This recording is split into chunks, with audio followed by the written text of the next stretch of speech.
Okay, saliwat, good morning, no? So padayon kita nga nagapasalamat sa Ginoo sing maayong kay gayunan kag bag-ong adlaw nga gindugang sang Ginoo sa aton tag sa kamakabuhi.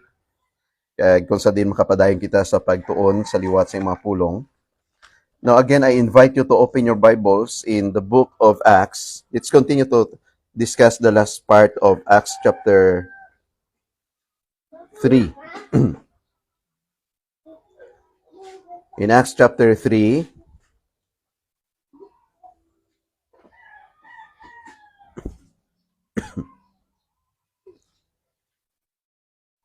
okay, starting verse 19 up to verse 26. But in our discussion, we'll focus in verse 20 to 26 karon, no? So Acts chapter or binuhatan kapitulo 3 versikulo 19 tubtob sa versikulo 26, no? Acts chapter 3 starting verse 19 up to verse 26. Basahon na kon diri. Repent then and turn to God so that your sins may be wiped out, the times of refreshing may come from the Lord, and that he may send the Messiah who has been appointed for you, even Jesus. Heaven must receive him until the time comes for God to restore everything as he promised long ago through his holy prophets. For Moses said, "The Lord your God will raise up for you a prophet like me from among your own people. You must listen to everything he tells you. Anyone who does not listen to him will be completely cut off from their people." 24. Indeed, beginning with Samuel, all the prophets who have spoken have foretold these days. You are ears of the prophets and of the covenant God made with your fathers. He said to Abraham, "Through your offspring, all peoples on earth will be blessed." When God raised up his servant, he sent him first to you to bless you by turning each of you from your wicked ways. Let us pray. Labing balaan gamanan nga Dios amay namon tag-iya sang amon hulam nga mga kabuhi kag sang amon palangabuyan. Kami sa giyapon nagakalipay kag nagapasalamat gid tungod sa sininga adlaw nga nakabugtaw kami kag may bag-o kami nga kusog kag kabuhi nga naggikan sa imo. Salamat gid Lord sang protection sa bilog nga semana. Gilikaw nimo kami sa mga katalagman sa madalanon, sa sari-sari nga mga cruising kag may intersection nga amon ginlabyan Ginoo. Salamat ng imo coverings sa imo presensya padayon Ginoo nga naghatag sang protection sa amon. Salamat man bisan pa sa pag-spare nimo sa amon gikan sa kalalatan or even sa dalagko nga mga hitabo Ginoo nga malain nga nagakatabo sa amon mga palibot. Salamat man Lord sa mga lawas, kusog kakabakod bisan pa sa siningation. Nagapasalamat kami nga may kayunan kami nga makabalik agud simbahon ikaw kag halaran ikaw sa tagsa-tagsa namon ka mga kabuhi. Salamat nga ikaw gid Ginoo padayon nga nagapabatyag sa sinagdako nga pagpalangga nga sa piyak sa amon kaluyahon, still padayon ikaw nga naga-comfort sa amon. Salamat nga wala nimo kami ginpabayan. Salamat gid Ginoo nga ang amon kinanglanon more than our expectations, O God, gin-provide ini nimo para sa amon. Thank you Lord sa paghatag nimo sang protection sa bugos namon yung mga panimalay, mga abyan kag makauturan sa sining iglesia. Salamat nga sa gyapon may kaygunan kami sa pag-amba, kag pagsimba, kag pagpasidungog sa imo, O Diyos. So today, we acknowledge your presence. We ask for the Holy Spirit, O Lord, nga mangin sa tunga namon subong, nga magagabay sa amon tag sa panguna-una, kag sa amon tagipusoon. Continue to sanctify this area and cover each your people, Lord, sang imobalaan nga presensya with your special favor of your blessings, O God. So sa gyapon, sa liwat, nakibaluan nimo ang amon mga kabuhi, ang amon kaluyahon, ang amon kasaypanan, ang mga unrighteous deeds nga na-perform or nahimo namon Ginoo sa among pagpangabuhi. Lord, sa liwat, patawara kami, hugasi kami, kag padayon nga i-embrace sa amon ang grasya sang kaluoy gikan sa imo. So bless these people, O God, bless this reflection from the book of Acts, and thank you sa paghatag nimo sa kagayunan sa amon that today we will end in this portion, O Lord, in chapter 3, ang isa ka milagro nga natabo diri. But thank you for giving us an opportunity, O God, nga makapadayon kami sa pag-study sang libro sang Acts. So sa gyapon pakamayuwa kami kag ginatugyan ko ining adlaw, ining amon pagpamalandong upod sa pagpangayo sa imo hatag sang enough na kaalam para sa amon. So I surrender to you everything, oh God. This is my humble prayer. In Jesus' name I pray. Amen and amen. So again, ang aton nga text 2, no? So padayon kita nga nagatuon for the last part in our discussion from chapter 3 is starting verse 19 up to verse 26. Siling ni Peter, repent then and turn to God, so that your sins may be wiped out, the times of refreshing may come from the Lord, and that He may send the Messiah who has been appointed for you, even Jesus. Heaven must receive Him until the time comes for God to restore everything as He promised long ago through His holy prophets. For Moses said, the Lord your God will raise up for you a prophet like me. From among your own people, you must listen to everything He tells you. Anyone who does not listen to Him will be completely cut off from their people. Indeed, beginning with Samuel, all the prophets who have spoken have foretold these days. And you are heirs of the prophets and of the covenant God made with your fathers, He said to Abraham. Through your offspring, all peoples on earth will be blessed. When God raised up His servant, He sent him first to you, to bless you by turning each of you from your wicked ways. Now, this is a continuation and the last part sa atong discussion sang isa sa mga preaching ni Peter, especially ang isa diri ka message about repentance, no? So, ang tao makitun-an naton last time nga ang tao magapanumbalik siya kag magapasag-uli sa Ginoo tungod kung naintindihan niya kung anong mga konsekwensya sang iyang mga kabuhi o kung siya sala. So last time makita naton dito nga ang Ginoo nag-reveal sang kamatuoran in order nga ang mga revealed truth about God gina-reveal sang God para ang tao magpanumbalik sa iya, no? Kag madamo pa sa mga bagay nga isa sa mga preaching ni Peter nga gin-record diri in order nga ang tao magpanumbalik sa iya nga maintindihan sang tao that there will be a coming judgment or the final judgment. But the message about repentance, it is turning away from sin. It is a change of mind.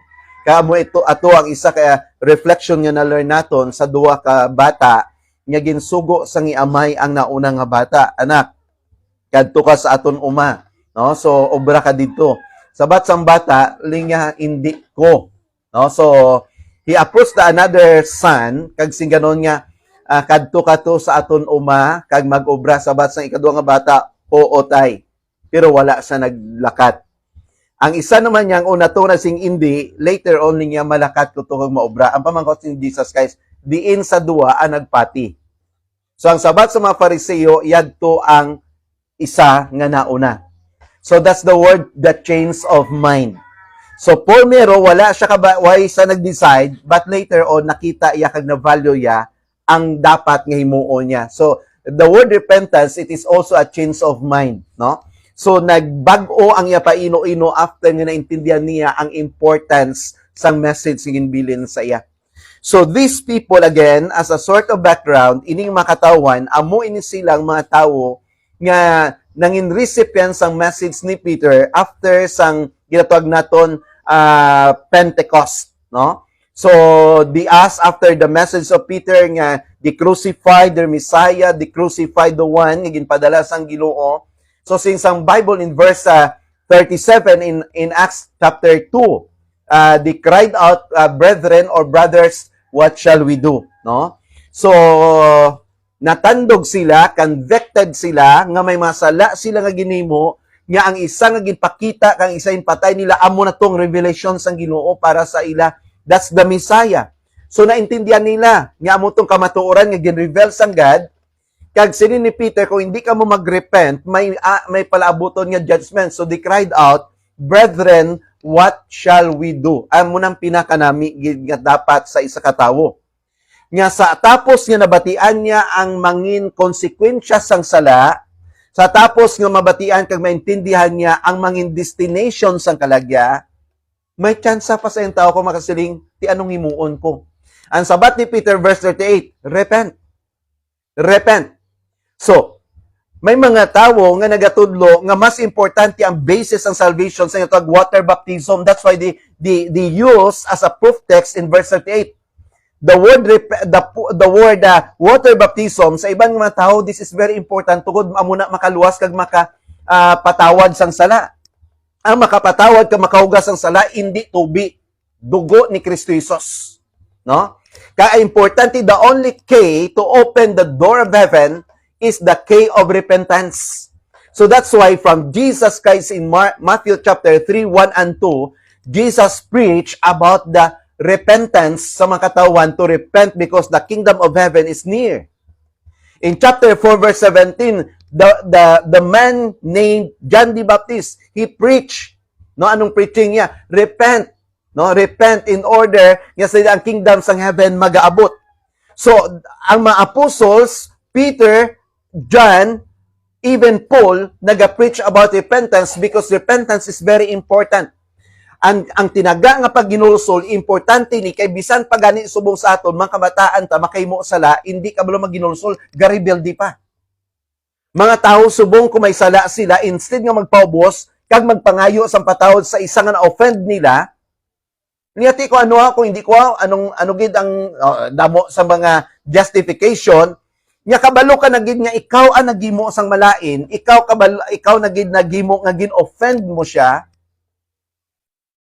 Gusto mo ba ipakita ang kaugalingon mo nga, ano kung hindi ka? Okay. But a person nga nakaintindi kung ano ang dapat ay muon in order to have that peace of mind and joy in our hearts, we should admit kung ano ang kakuluyahon, kasaypanan naton, and we ask repentance, and we ask forgiveness sa mga tao nga din kita na-offend naton sila. No? Now, so amoy ning message ni Peter, nga ginambal sa ila, kag ang natahuman ko diri, starting verse 19 down to verse 24. Si Peter, while preaching the word repentance or the message of repentance, nag-offer siya, kag ginpakita iya ang blessings. May mga blessing nga mabaton ang tawo, kung ang tawo makahimo siya sa pagginulsol, kag magbalik sa Ginoo. In other words, bilang makasasala, kung maginulsol kita sa aton mga sala, wala dira naguntat, may pagpakamaayo. So last time, makita naton that the first blessing that God will forgive our sins. That is in verse 19. Repent then and turn to God so that your sins may be wiped out. No kanami, no? So, hindi kita mag-presume nga patawaron sa Dios ang atong sala kung wala man lang kita nagahinulsol. Because hindi tama erase ang aton mga kasaypanan sa tuban sa Ginoo by doing good works or by being a religious and a good person, moral person, hindi na. So because the moment we ask the Lord's forgiveness, the moment we repent, ang nagakatabo, we humbled ourselves, acknowledging that we are nothing apart from the grace of God. So that's why, ang natabo diri, sini ni Peter, you must repent because the moment na mag-repent ang tao, may ara nga blessings. And the first blessing we discussed last time, that God will forgive your sins. No? So, gusto mo ang kapatawaran, gusto mo ang freedom, gusto mo nga mangimatilong konsensya mo, ituad sa Ginoo kag pangayo pasensya or pagpatawad. God is able, capable, willing, and ready to extend that forgiveness because God is the God of all grace. Amo na sing gani naton, sa simple nga tinaga kung ano gid ang grasya, amo lang dumdumon ta. Sa matinion nga nagahimo kita sang sala, wala kita ginapatay ni Lord. That is grace. No? Amo lang ito nga grasya sang Ginoo. So, ikaduha nga na-learn naton nga blessing not only that God will forgive their sins, that the kingdom will come. No? So, katawom diri nga ginpahayag diri. Repent then and turn to God so that your sins may be wiped out, that times of refreshing may come from the Lord. The word times of refreshing, it is about the millennial reign of Christ.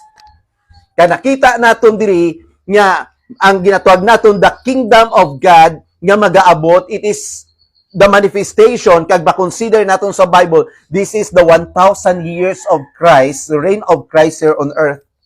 Kaya dira naton makita nga may mga tao actually nang ginatawag nga amillennialist, no? May nga mga amil na sila, no? I forget the exact word, nagkakuan dila ko, no? So, they don't believe the millennium reign of Christ, or the word millennium is 1,000 years reign of Christ. So may mga aras nga hindi ang 1,000 years of Christ nga pag-reign niya sa kalibutan, amo na iya subong. No, may mga amo sina. Subong na iyang 1,000 years nga reign ni Christ kalibutan ang pamangkot. Nga ang record sa Book of Revelation, the time nga si Jesus mag-reign sa kalibutan for 1,000 years, si Satan dapat anay gapuson kay butang sa bottomless pit. Nga hindi sa kagwa.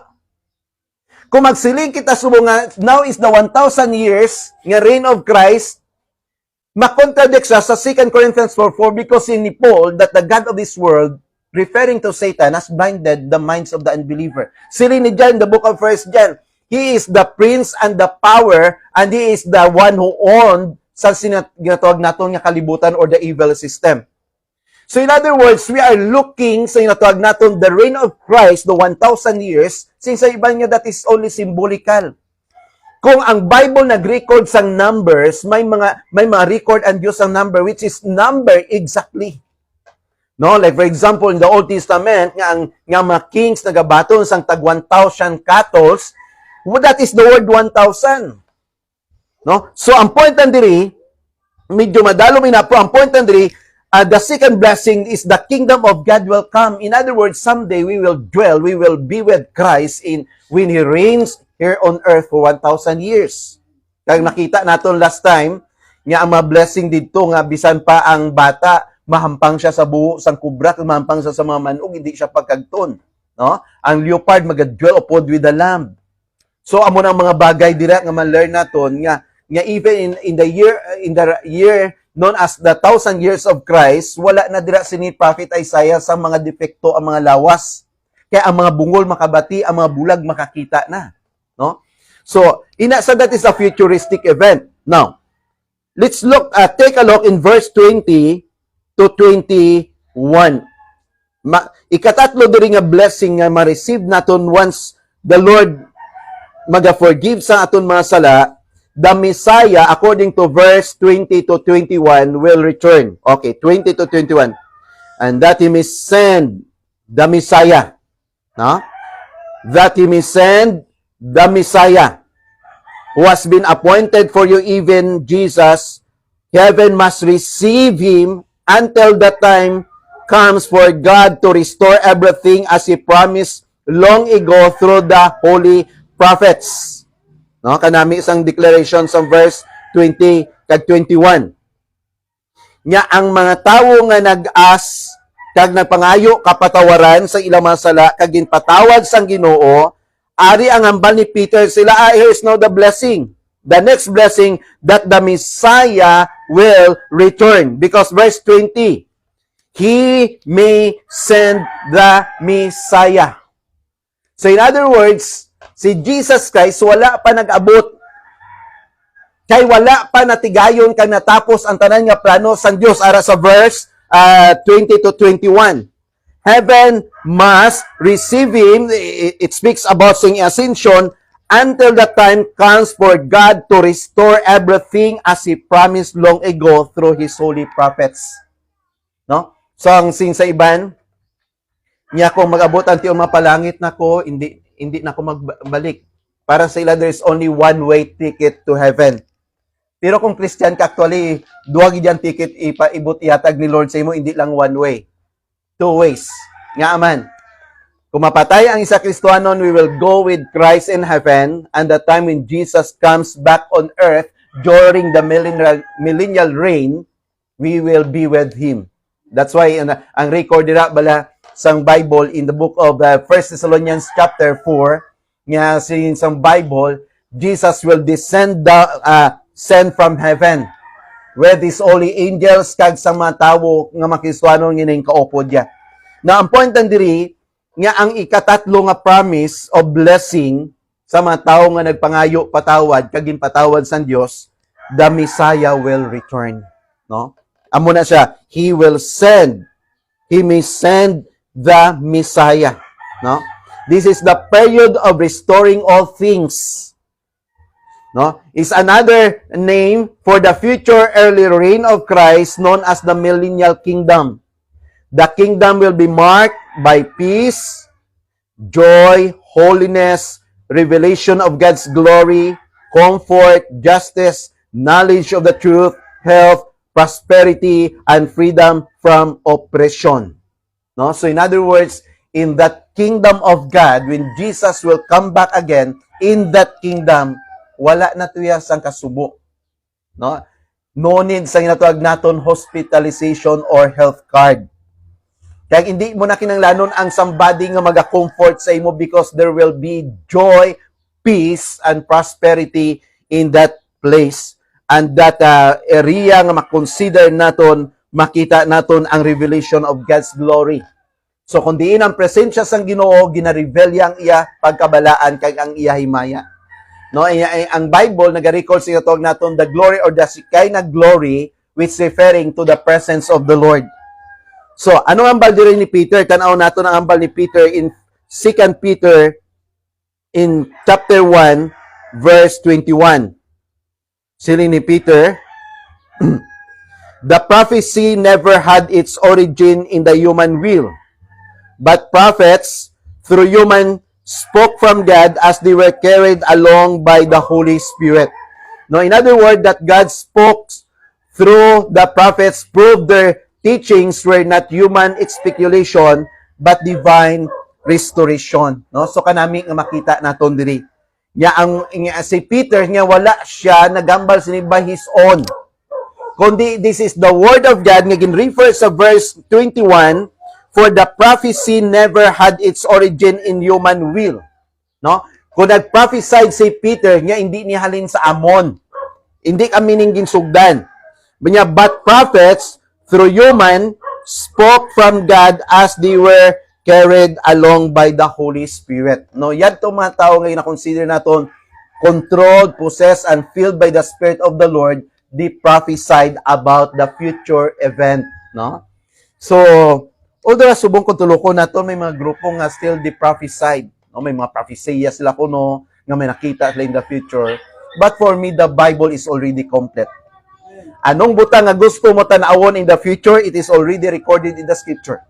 Gusto may baluon ang distraction sa kalibutan, it is recorded in the book of Revelation. Gusto may baluan ang matabo sa mga tao nga wala nagbalik sa Ginoo, that is in the book of Revelation paano matabo sa ila diri sa kalibutan. No, grabe diring magkalatabo. So, ang mga bagay nga gina-portray nga matabo in the future, it is already revealed in the scripture, no? So, if we preach about the coming event, that is the word prophecy. Something nga matabo in the future nga mahanabo pa lang, but we revealed it already from the word of God, no? So, kung nag-prophesy ang tao, dapat na backupan kag based on the scripture. Amo na galing singko. Excuse me. May mga taong kadamo sa mga taong kung ano man ang ilang mga pag-practice, ang ilang mga belief, no? So may madamo nga mga doktrina nga ginaad. Ang ako na diya simple lang. What the Bible says. Ha?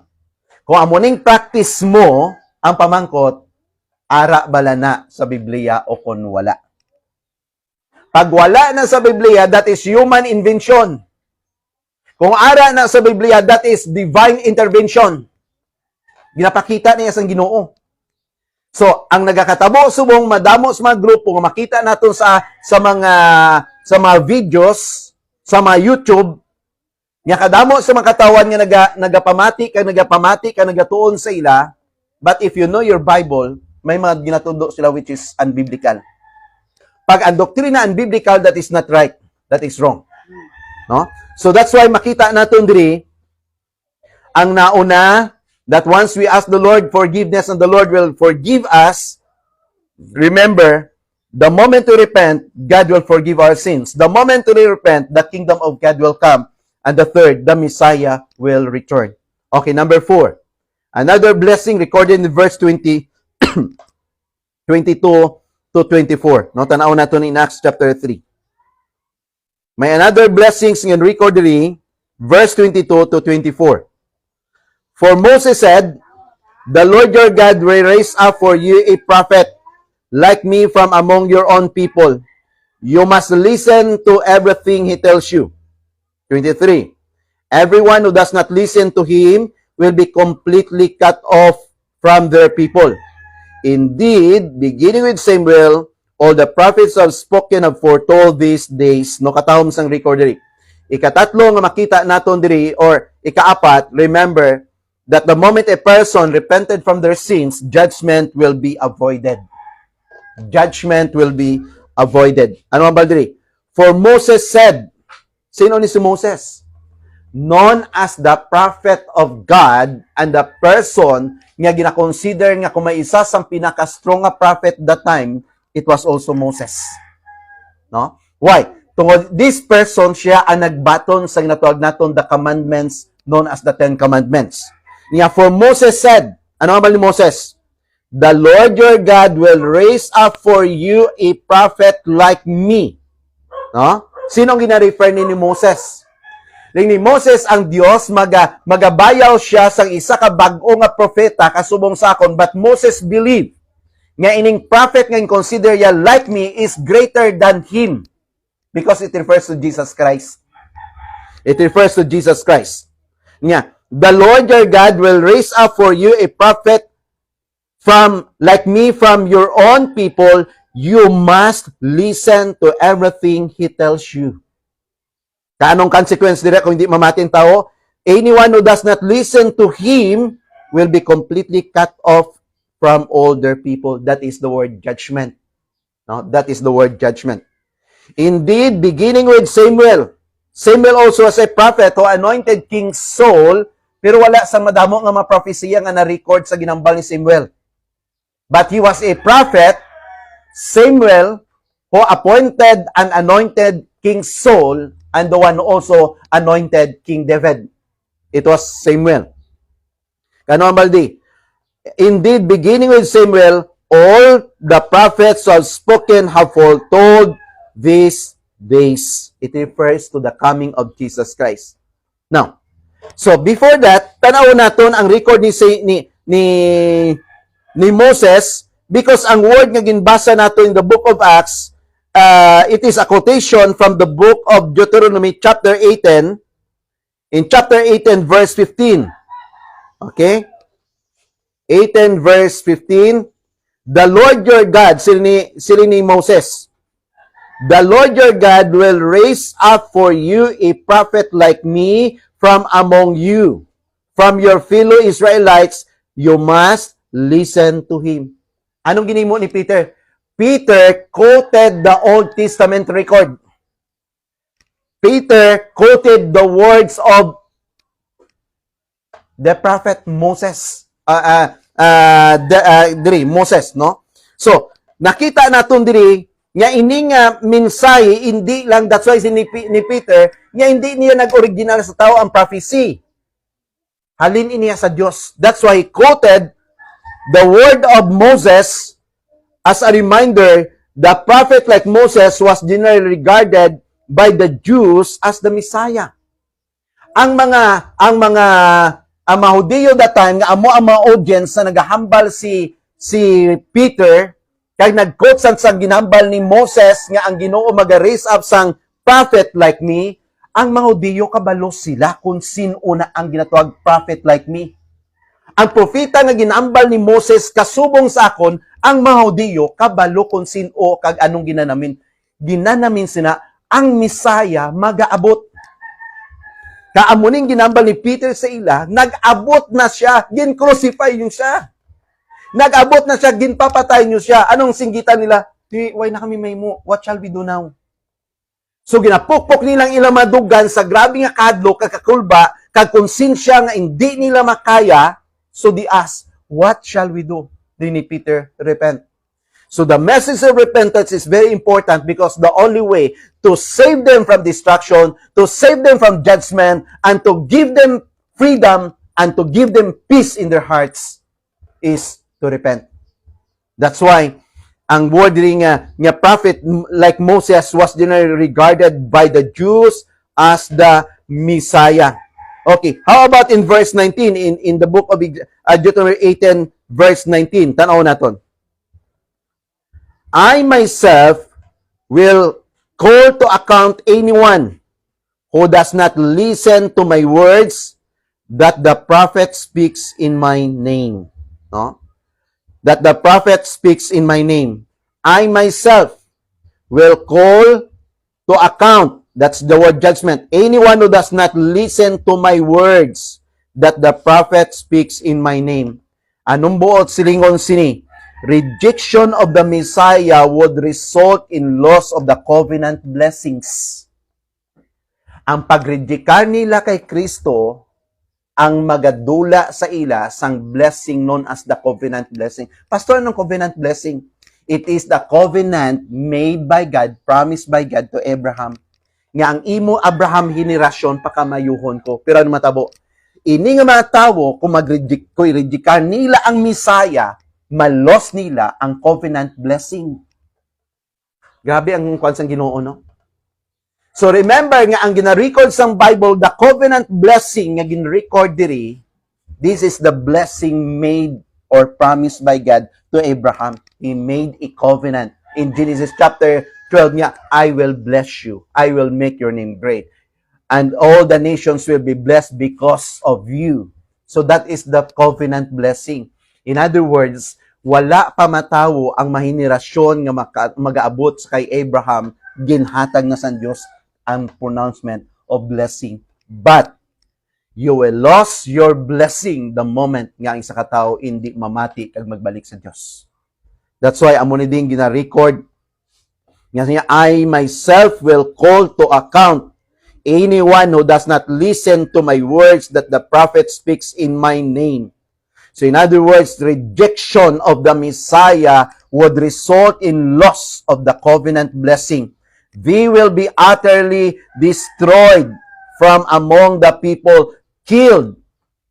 No? So, ang matabo sa ila, papatay sila or i-destroy sila sa Ginoo. So that's why ma-learn natin ini that in verse 22 and 24, it speaks about the blessings of the Lord. No? Isa kadako kag matahom nga mensahe sang pagpakamaayo sang Ginoo sa kabuhi sang iya mga katawhan, no? So, once ay sa katawo magapangayo sa kapatawan ka magainulso sa ilang masala, the Lord's promise, I will forgive your sins, the kingdom will come, the Messiah will return, and the judgment will be avoided. Amo lang ginaiya.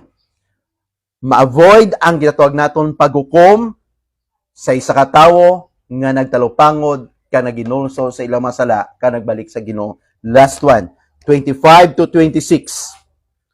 And you are ears of the prophets, no kataw, no? And you are ears of the prophet and of the covenant God made with your fathers.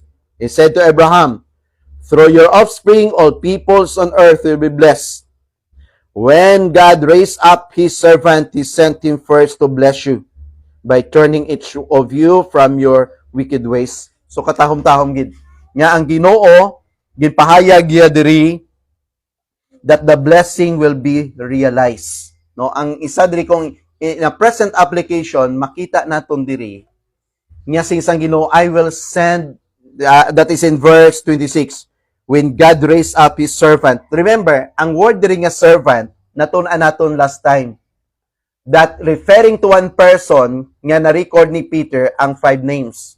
Servant, it refers to Christ, Jesus, the Christ, the Messiah, and the Prince of Life. Kaamo ni ginambal ni Peter, you killed, you put to death the Prince of Life.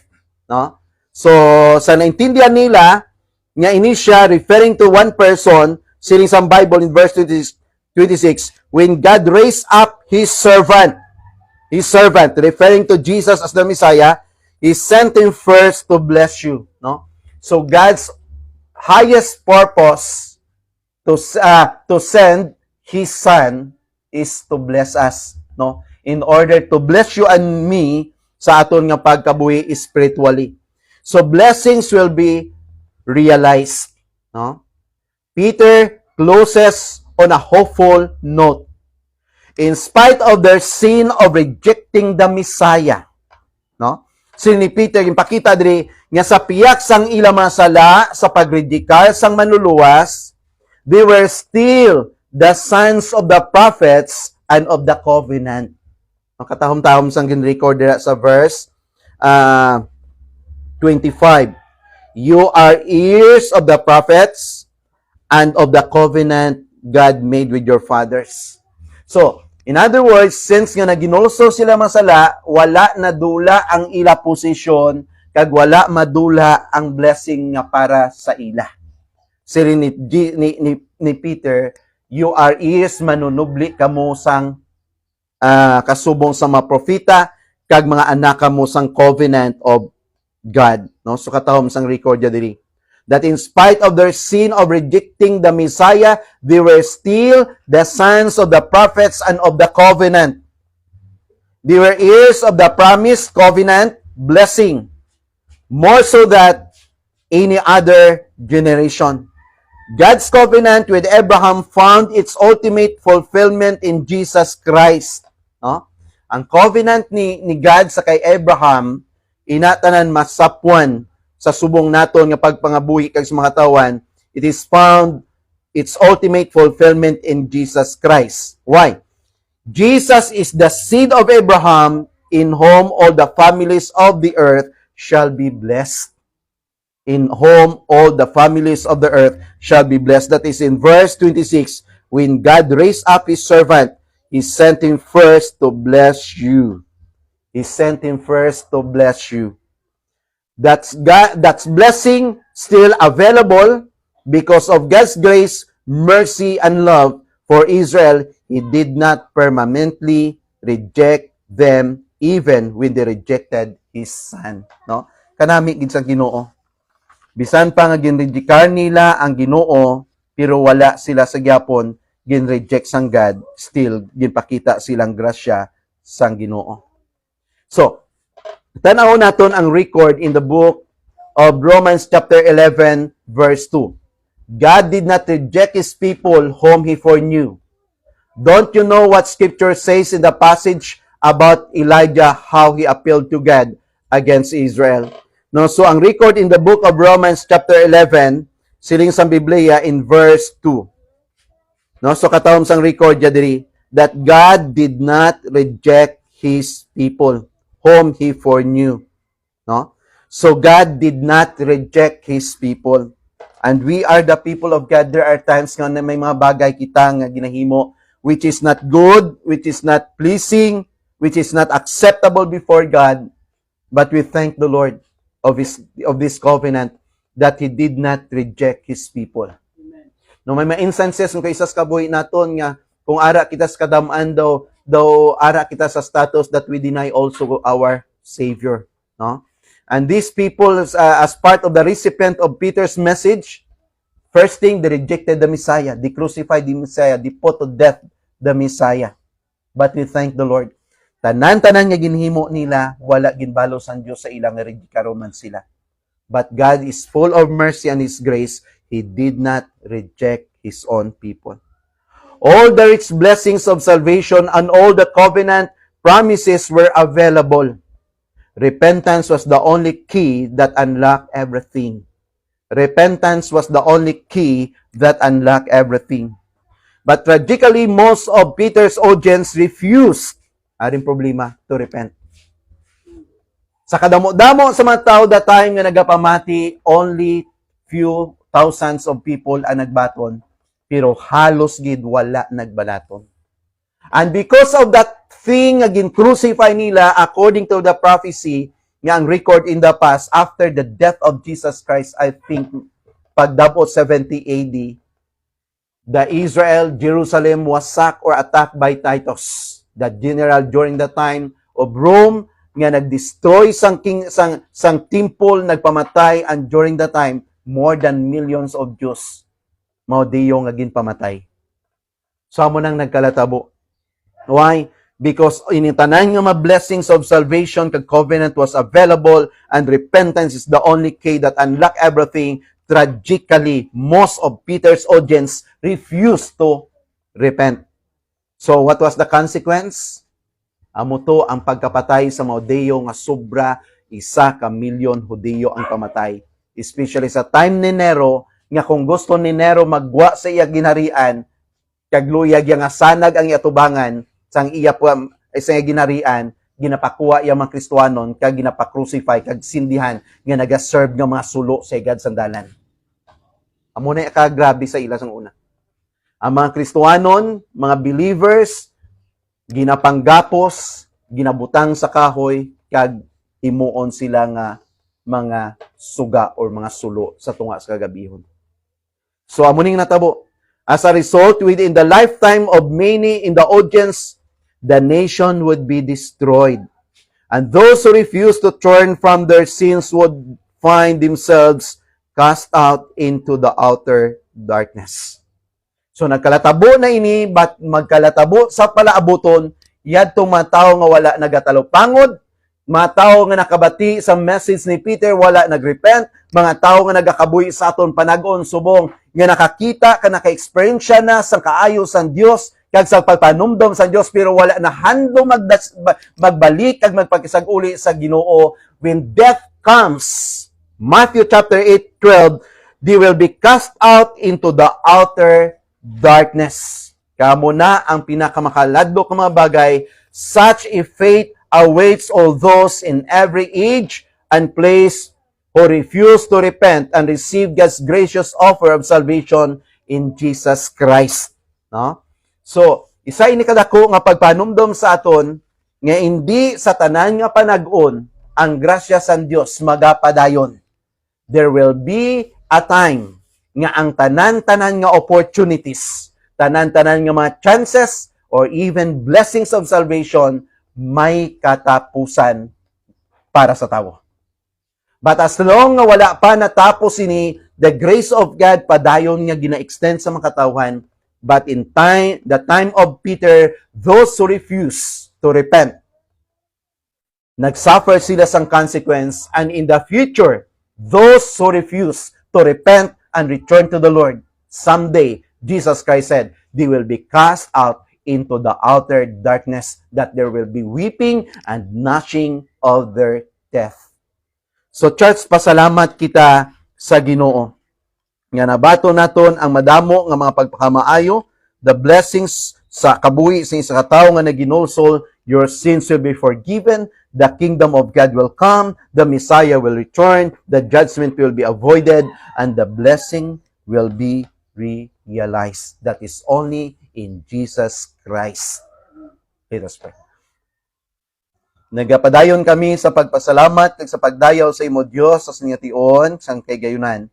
Ngayon hatag nimo sa amon, padayon kami nga nakatuon sa sining mga pulong.